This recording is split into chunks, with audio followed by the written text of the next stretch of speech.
itu pasti akan makin bagus gitu kan. Nah, jadi sinkron deh pekerjaannya, sinkron deh tujuan si perusahaan dengan karyawannya gitu kan. Pimpinan juga pasti akan semakin senang gitu. Oh, karyawan saya kerjanya bagus. Nah, dengan adanya pekerja yang bagus, memiliki motivasi kerja yang bagus, berarti kan nggak perlu dong cari-cari karyawan lagi gitu kan. Ya, karena perusahaan itu pasti inginnya karyawan yang terbaik. Jadi pilih yang terbaik dari yang baik. Jadi ya kalau misalnya zaman sekarang mungkin ada sistem kontrak ya.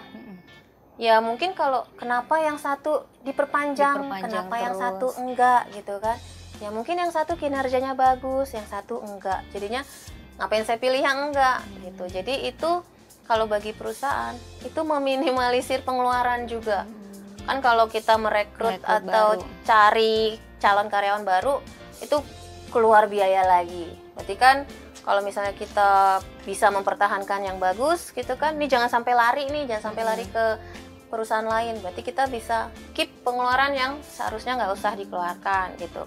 Nah terus kepuasan kerjanya juga pasti akan meningkat. Kenapa? Ya kalau motivasi kerja karyawan baik, pimpinan senang, ya kan nggak menutup kemungkinan ya mungkin dia akan naik jabatan, dia penghasilannya bertambah, tunjangannya naik, kan jadinya semakin puas gitu kan.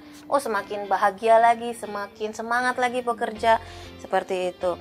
Tapi ya mungkin ada beberapa mungkin gajinya kok nggak naik-naik ya, tapi naik jabatan. Tapi mungkin dia dipercaya sama pimpinan sebagai tangan kanan pimpinan, itu kan lebih tinggi lagi sebenarnya. Lalu ada juga disiplin absensi.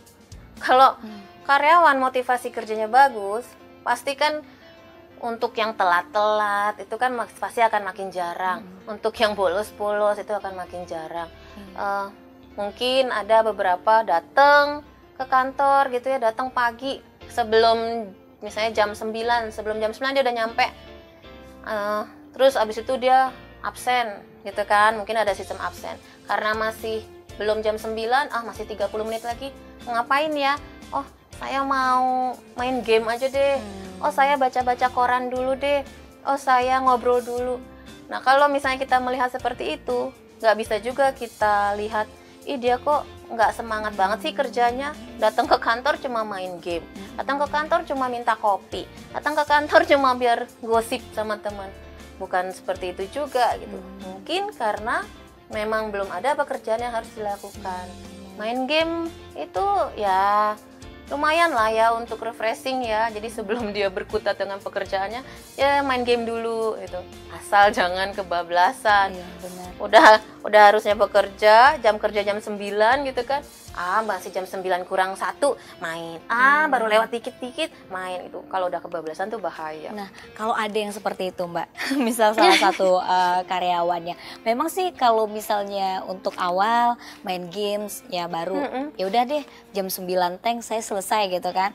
Tapi lama-kelamaan 9.15 iya. 9.30 lah kayak gitu ya. Jadi kebablasan gitu. Sementara kan otomatis dalam perusahaan itu pasti ada penilaian tertentu. Nah itu bagaimana Mbak untuk personal yang ada seperti itu? Gimana ya kalau untuk secara pribadi gitu ya, kita memang kalau sudah asik dengan hobi